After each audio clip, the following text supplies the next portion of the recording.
29 मई 1987 की रात इनके परिवार के 21 लोगों को मार डाला गया। इसमें 21 परिवार मारे गए थे। उस क्रूरतम नरसंहार के बाद हम लोगों ने गांव छोड़ ही दिया। बोले ना, हमारे परिवार में 21 सदस्य मारे गए थे। मतलब आपके काट काट के जलाते चला गया, आग में डाल के। मेरा कोई परिवार नहीं बचा।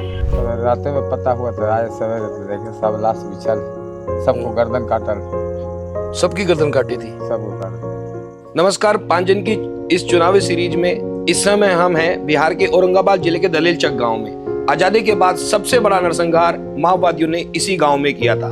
ये 1987 की बात है। इसके बाद से इस राज्य में कभी कांग्रेस पनप नहीं पाई। हम दलेल चक गांव के, हमारे साथ राम प्रवेश जी हैं, वो बताएंगे कि उस रात क्या हुआ था जब सैकड़ों की संख्या में माओवादियों ने इस गांव पे धावा बोला था। अधिकांश राजपूत अब गांव से पलायन कर चुके हैं, गिने चुने घर यहाँ बचे हैं, बाकी सब लोग घर जमीन छोड़ के जा चुके हैं। राम प्रवेश जी, क्या हुआ था उस रात? उस टाइम में वही उग्रवादी लोग आया, बहुत अति उग्र जला दिया, घर मार काट, समझे कि काट काट के जलाते चला गया, आग में डाल के। तो इसमें मतलब आपके जो, आप एक ही गोत्र के, आप बता रहे हो कि एक ही गोत्र के लोग थे। तो एक ही गोत्र के लोगों में जो बाकी जो लोग मारे गए वो भी आप ही के गोत्र के थे?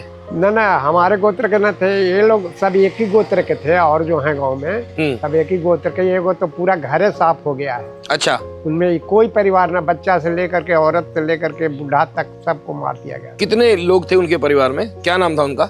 धनेश्वर सिंह।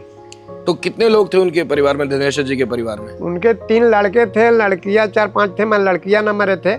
एक भतीजा मारा गया था, पोता मारा गया था, फिर एक पुतोह मारा गया था, और 3 लड़के खुद थे उनके, वो मारे गए थे। अपने दोनों प्राणी मारे गए थे। लेकिन जब कहते हैं कि मतलब महिलाओं के साथ बलात्कार भी किए गए थे उस समय? ना, वो सब ना किया गया था। मारपीट मारता गया था, सबको फेंकते गए थे। और उसके बाद से फिर गांव में क्या रहा? राजपूतों ने यहाँ से पलायन कर लिया? कुछ प्लान कर लिया, कुछ हम लोग फिर आए बाद में। कैंप उम्प लग गया। तो कितने दिनों तक कैंप रहा यहाँ? कैंप काफी दिन तक रहा था, लगा कि 2-4-10 साल रह गया होगा ना।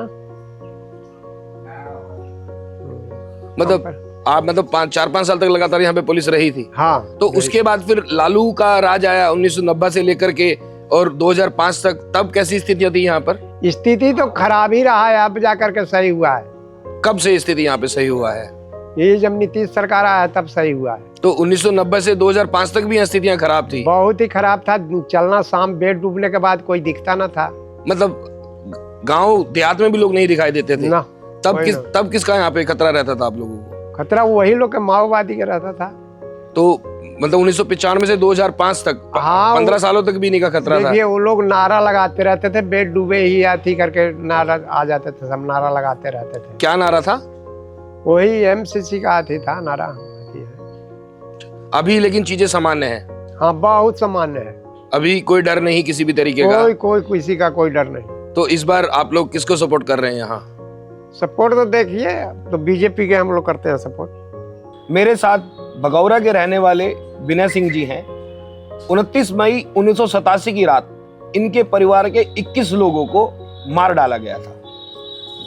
जीवित बचे थे केवल विनय जी और इनकी 103 वर्षीय माता जी, क्योंकि माता जी मायके में थी और ये उस समय पढ़ाई कर रहे थे बीकॉम की।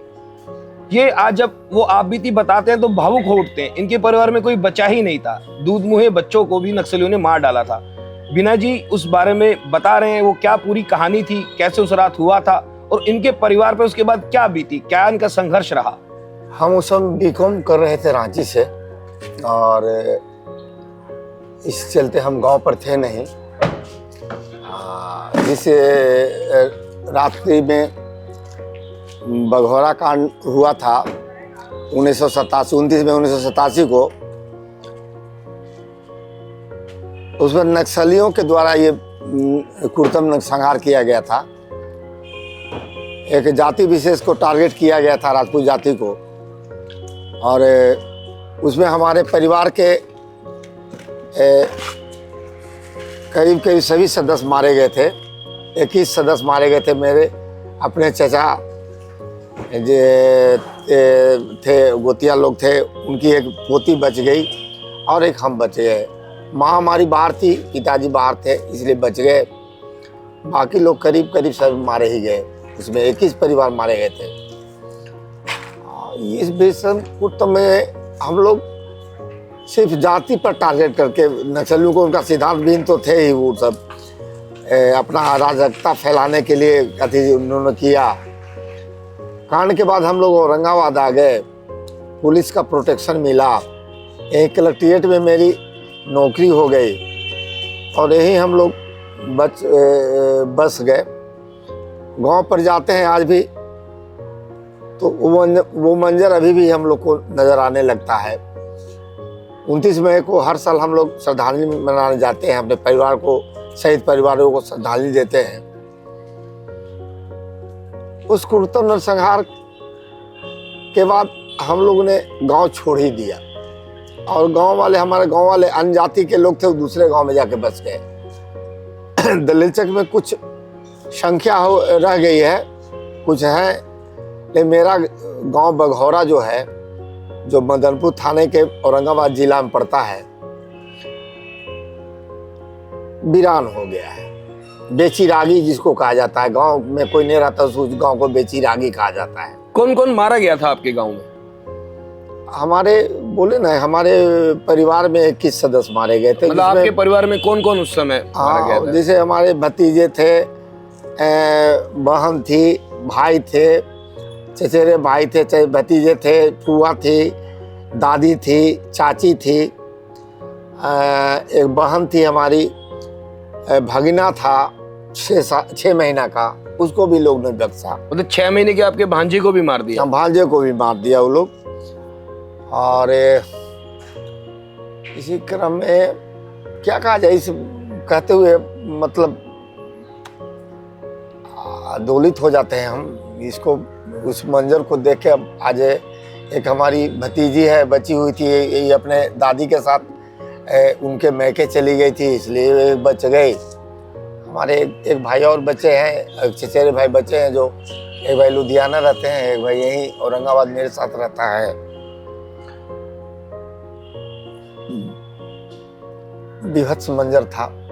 माँ आपकी 103 बरस की हैं, आप बता रहे थे। हाँ, क्या वो बोल पाती हैं उसके बाद से ढंग से? कुछ याद आ पाता है उन्हें? अब बीमारियां हो गई है, नहीं थोड़ा सा पाई भी, कमर उमर टूट गया तो अब ना चल फिर नहीं पाती है। व्हील चेयर जिसे कभी कभी घुमा देते हैं उसको व्हील चेयर पर, सब क्रियाक्रम सब घर ही में करती है, बेड पर ही। तो उस लायक है नहीं कि कुछ बोल तो अति करे, जो ज्यादा बातें कर सके। हाँ हूँ करती है। तो गांव में कितने परिवार थे राजपूतों के उस समय? हम लोग 3 घर राजपूत थे, 2 घर हम लोग थे और एक घर चौहान राजपूत थे। हम लोग किनवार राजपूत हैं। तो वो कनवेरी जाकर बस गए, जो चौहान राजपूत है, जो उनके बच्चे लोग। बगल में कनवेरी है, रोड पर ही, यहाँ से 15 किलोमीटर की दूरी पर, जीटी रोड पर ही है। और हम लोग आकर यहाँ औरंगाबाद बस गए। तो अभी उसके बाद फिर गांव में किसी तरह की सहायता दी गई? जैसे आप अकेले बचे, आप अपने परिवार के अकेले बचे, हमारे पिताजी बचे, 2 आपके चचेरे भाई बचे। सरकार के द्वारा वहाँ कैंप लगाया गया था गांव में, और कालांतर में उसको हटा लिया गया। तो स्थितियां सामान्य नहीं हुई थी उसके बाद भी? नहीं, स्थिति सामान्य हुई थी। हमारे खेत पर वो लोग बैंड कर दिया नक्सली लोग कि तुम लोग केस लड़ना बंद करो, नहीं तो खेती नहीं करने देंगे। कालांतर में नक्सलियों का खात्मा जब तक माने राज्य सरकार रही आरजेडी का, तब तक नक्सलियों का वर्चस्व रहा। आरजेडी का सरकार खत्म हुआ, बीजेपी सरकार आई, उसके संबंधित लोग आए, तो बीजेपी नक्सलियों को खात्मा के लिए अभी की स्थिति ये है कि अभी नक्सली शून्य की ओर जा रहे हैं। अब हम लोग के नक्सली से हम लोग का घर गांव मुक्त है, अब नक्सली का आती नहीं रहा है। तो अब खेती गांव के लोग करते हैं, जो बगल में हमारे काम पहले करते थे, खेत में काम करते थे मजदूर लोग, वही लोग खेती बटैया पर करता है, जो दे देता है। बाकी गांव पूरा वीरान है अभी। वीरान है, सब लोग दूसरे गांव में चले गए, सभी लोग दूसरे गांव में चले गए। हम लोग केस लड़े, उसे 8 नक्सलियों को फांसी की सजा हुई थी सिविल कोर्ट से, यहाँ से हाई कोर्ट से उसको अस्थायी रखा गया। सुप्रीम कोर्ट में उन लोग का आजीवन कारावास में कन्वर्ट हो गया, फांसी की सजा। और लोग 2011 में सब निकल गया। नक्सली जो था काटो मेरे गांव के ही थे, वो लोग निकल गए, अपना दूसरे गांव में बस गए हैं लोग।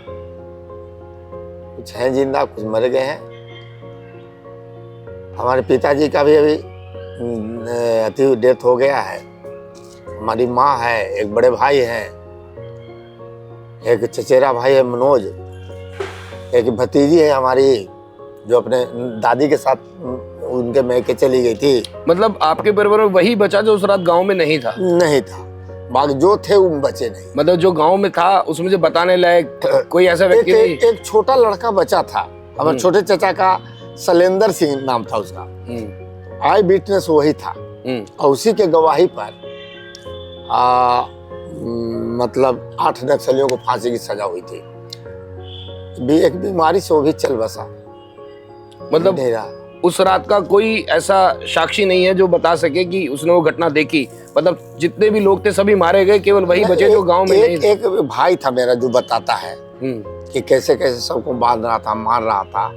एक बर के पेड़ जी को बारे में आप बता रहे हैं, उसी के जड़ के पीछे छिप कर देख रहा था सब। तो वो भाई कहाँ है अभी? वो मर गया, वो भी मतलब बीमारी से मर गया। हाँ, वही आई विटनेस था, शैलेंद्र सिंह नाम था उसका। बेहद विविधता हुई थी उस दौरान, और कोई भी उस समय का व्यक्ति जो है, जो गांव में नहीं था, वही केवल बच पाया। बाकी सभी लोग जो थे या तो बच्चे से मतलब छोटे बच्चे से लेकर बूढ़े तक सभी मारे गए। इनकी 105 वर्षीय दादी, उनको भी नक्सलियों ने गला रेत करके उस समय मार डाला था। और 6 महीने का भांजा, उसकी भी बर्बरता से हत्या की गई थी। एकमात्र हमारे साथ है इनकी भतीजी जो हैं, जो उस समय मतलब गोदी में थी और मतलब अपनी माँ के साथ गई हुई थी, अपने मामा के यहाँ, दादी के साथ अपने मामा के यहाँ गई हुई थी। वह बची हुई है। हम उनसे बारे में बात, इनको दादी ने इनको जो बताया होगा वही इनकी स्मृतियों में भी है। क्या नाम हुआ आपका? रिंकू देवी। तो क्या आपको ध्यान में, मतलब दादी क्या कुछ बताती थी आपको? वही जो वहाँ कांड हुआ उसी के बारे में बताती थी। मेरे यहाँ तो कोई नहीं बचा है, मेरा कोई परिवार नहीं बचा है। अच्छा, मतलब जो पापा चाचा मतलब जो थे अपने, तो 3 भाई मेरे पापा थे। तो मेरे पापा जंगल विभाग में नौकरी करते थे, तो उनको वहाँ से भी बुला लिया गया। छतरपुर में थे, उनको वहाँ से भी बुला लिया। पहले तो फोन तो नहीं था, चिट्ठी चलता था, तो चिट्ठी के द्वारा बुला लिया कि बादशाह का तबीयत खराब है, आ जाओ। तो वो आ गए। फिर शाम के समय 7 बज रहा था, उसी समय सब कोई 3 राउंड गांव मतलब घेर लिया। पार्टी लोग, उग्रवादी लोग 3 राउंड घेर लिया। फिर उसी में सबके मारने काटने लगा, घर में से घिच के। तो तब आपकी उम्र कितनी थी? 2-3 साल हो गए, छोटा हमको नहीं पता। अच्छा, जो दादी ने बताया केवल वही आपकी स्मृतियों में है। आप देख सकते हैं कि नक्सलियों ने यहाँ कितनी विविधता की है, और क्या वो दौर था, क्या वो जंगल राज था।